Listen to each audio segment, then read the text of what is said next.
La Côte d'Ivoire avance, mais une question demeure. Notre système électoral est-il encore adapté aux réalités politiques d'aujourd'hui? Entre contestation, appel à la réforme et quête de transparence, le débat est plus que jamais d'actualité. Alors, faut-il réformer le système électoral ivoirien? Like et abonne-toi.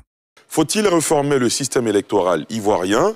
Merci beaucoup Ali. Je pense qu'au regard de toutes les récriminations qu'il y a en Côte d'Ivoire contre le système électoral, au regard de tous ces déboires que le système électoral a pu produire ces dernières années, je pense qu'il est de bon aloi aujourd'hui de penser à une réforme en profondeur du système électoral pour le faire correspondre le plus possible aux aspirations donc, des peuples. En termes de réforme, pour moi, il faut déjà, d'un point de vue de la forme, pouvoir départir le système électoral en Côte d'Ivoire de l'exécutif. Parce qu'aujourd'hui, il y a une prépondérance un peu trop marquée de l'exécutif sur le système électoral, sur les élections en Côte d'Ivoire, sur la validation des élections et sur même la certification de ces élections-là. Aujourd'hui, il faut redonner au système électoral son caractère le plus indépendant possible. Docteur Adielou. Merci. Il faut dire que quand on parle de système électoral, on parle du corpus juridique qui organise le système électoral en Côte d'Ivoire.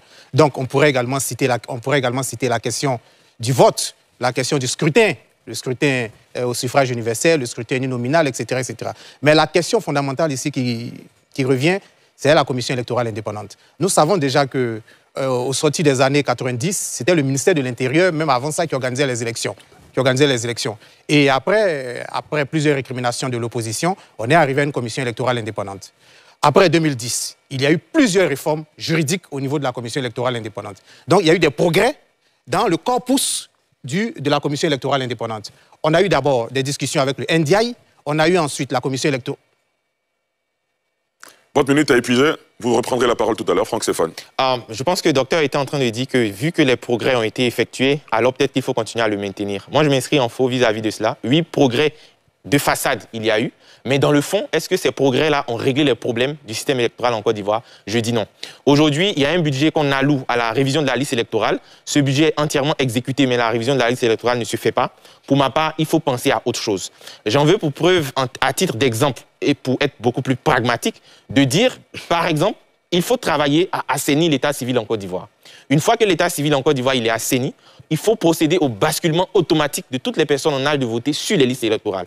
Cela va nous permettre d'abolir une bonne fois pour toutes les discussions autour des listes électorales, des révisions des listes électorales à faire ou à ne pas faire.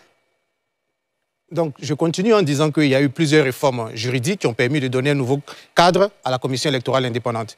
Il y a eu des discussions avec le NDI. Ensuite, il y a eu des discussions avec les partis politiques, les partis de l'opposition.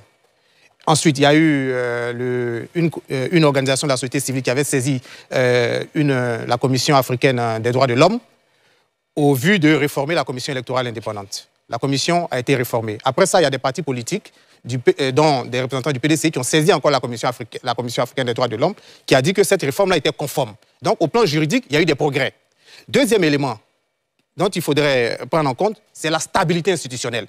Dans un État fragile comme la Côte d'Ivoire, qui sort d'une crise depuis 2010, il est important de garantir une certaine stabilité institutionnelle. Donc, en garantissant cette stabilité institutionnelle-là, ça permet de maintenir des institutions assez fortes. Aussi... je pense que c'est très compliqué pour le docteur de défendre cette position, et je le comprends.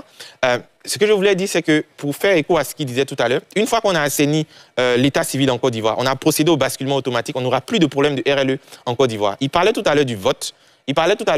Moi, je veux le mettre à l'aise sur cet aspect-là. Pour moi, il faut aller sur des exemples comme la Suisse, comme le Canada ou d'autres pays. Il faut rendre le vote obligatoire. De sorte à rendre la population la plus comptable possible des choix qui sont faits. Et donc, avec le vote obligatoire, avec un état civil assaini, un basculement automatique sur les listes électorales, je pense qu'on aurait un peu plus de 90% de tous les problèmes qu'on a vis-à-vis du système électoral aujourd'hui, qui seront donc réglés d'un trait. Je pense qu'en 2010, on a eu une élection présidentielle. Personne n'a contesté le déroulement du scrutin. Tout s'est bien déroulé. Finalement, au sortir de ce processus, ce sont les hommes politiques qui ont remis en cause le vote. Donc, je poursuis en disant qu'il faut garantir une certaine stabilité institutionnelle. Dans des États fragiles, ce qui est important, c'est la force des institutions. La commission électorale indépendante, qui est en place depuis un certain temps, a aujourd'hui une certaine expérience, une certaine expertise qu'il faudrait garantir. Et surtout, le président le vice-président le disait tout à l'heure, il y a aussi des barrières juridiques. Les barrières juridiques qui permettent à tous ceux qui ne sont pas d'accord avec les décisions prises par la commission électorale indépendante de saisir le juge. Et les décisions du juge sont sans recours. Autre élément, c'est les dynamiques politiques qui sont très mouvantes en Côte d'Ivoire. Il faudrait en tenir compte. Ici, on a l'impression que la commission électorale indépendante... Tout à l'heure, quand le deuxième vice-président, qui était votre voisin, était là tout à l'heure, je pense qu'il avait du mal à attester de l'indépendance de la commission électorale, parce qu'elle n'a rien d'indépendante en Côte d'Ivoire. Il faudrait qu'on se le dise. Une commission où des partis politiques en compétition envoient des représentants, où le président de la République, lui-même compétiteur, envoie des représentants, et à la fin de la journée, on veut dire que parce qu'ils sont passés devant le Conseil constitutionnel, alors tout de suite, ils ont la coupole, ou du moins ils ont la tunique d'individus indépendants. Pour moi, ça n'a pas de sens. La preuve en est qu'il y a certains partis politiques de l'opposition, quand ils étaient en rupture de banc avec la CEI, ils ont rappelé leurs envoyés donc, à cette commission. Donc, elle n'a rien d'indépendante. Les hommes, c'est l'obéissance aux lois qu'on s'est prescrites qui nous confère notre liberté, disait Jean-Jacques Rousseau. Aujourd'hui, on a des personnes membres de la commission électorale qui répondent de ce que l'exécutif leur dit, qui répondent de ce que leur parti politique leur dit. Et pour moi, cela consacre le fait que cette commission n'est pas indépendante. Donc oui, progrès, selon vous, il y a eu, mais dans les faits, est-ce que ça nous a permis de régler les problèmes? Non. Moi, je pense que votre vision est très dangereuse. Pour un jeune comme vous, si vous estimez que l'indépendance de la commission électorale indépendante, qui est garantie par les tests, font défaut, je pense que cette vision-là est dangereuse pour quelqu'un de très jeune comme vous. L'indépendance se garantit d'abord par les tests. Ensuite, lorsqu'on prête serment devant le Conseil constitutionnel, ça veut dire que les actes qu'on va poser nous engagent. Et ça, c'est déjà très important. Je parlais tout à l'heure des dynamiques sociales. La commission électorale indépendante en Côte d'Ivoire a toujours fait l'objet de dissensions entre les partis politiques. Quand on est au pouvoir, ça nous arrange. Quand on n'est pas au pouvoir, ça ne nous arrange pas. Et ensuite, les dernières élections qui ont été organisées par la commission électorale indépendante, il y a bel et bien les partis politiques de l'opposition qui ont concouru. Ils ont été élus. Quand ils sont élus, là, c'est bon. Quand ils ne sont pas élus, ça ne les arrange pas. Je pense qu'il faut changer ce logiciel. Non, ce n'est pas parce que des gens ont été élus, alors on juge que c'est bon, ou quand ils ne sont pas élus, que ce n'est pas bon. Ce n'est pas ça le sujet. Vous avez dit dans votre développement tout à l'heure qu'en 2010, il y a eu une commission électorale, tous les résultats ont été acceptés. Ce n'est pas vrai. En 2010, il y a eu des résultats de vote qui ont été annulés, alors que ça avait été organisé par la CEI, que ce soit à l'extérieur ou à l'extérieur, je parle par exemple des résultats de la France, en Côte d'Ivoire, la région de Boaké, certaines autres régions. Donc c'est cette même commission électorale dont on dit qu'elle est indépendante là, qui a fait donc, ce travail-là. Aujourd'hui, il faut pouvoir se regarder en face et se dire, on a connu 15 ans, 20 ans, voire un peu plus avec cette commission électorale indépendante-là.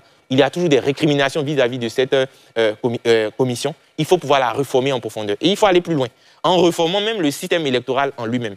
Il ne faut pas faire dépendre la commission électorale de l'exécutif qui lui-même est compétiteur. Le vice-président l'a dit, nous avons fait une proposition à l'exécutif, au président, qui lui va aviser ou pas. Non. Terminé. Vous avez cité des pays comme la Suisse, le Canada, etc., etc. C'est des pays qui ont une autre réalité. La Côte d'Ivoire a ses réalités, une réalité sociologique. Il faudrait en tenir compte. On ne peut pas prendre ce qui est calqué d'un pays A pour l'implémenter dans un pays B avec des réalités différentes. Donc, sur cette question-là, votre vision, elle est complètement biaisée. En 2010, lors des élections présidentielles, ce n'est pas la commission électorale qui a failli. C'est le Conseil constitutionnel qui a failli, qui a annulé des résultats de plusieurs régions de la Côte d'Ivoire. Donc, c'est le Conseil constitutionnel qui était la cause, et non la commission électorale indépendante. Aussi, lorsqu'on organise les élections, dans certains bastions du parti au pouvoir ici en Côte d'Ivoire, lorsqu'il y a des contestations, la commission électorale indépendante réorganise et on voit que les partis de l'opposition gagnent. Il n'y a pas de problème. Le débat est lancé. Certains estiment que la réforme du système électoral est indispensable pour renforcer la démocratie ivoirienne. D'autres pensent qu'il suffit de mieux appliquer les règles existantes. Et vous ? Qu'en pensez-vous? La Côte d'Ivoire a-t-elle réellement besoin d'une nouvelle réforme électorale? Merci pour ton abonnement.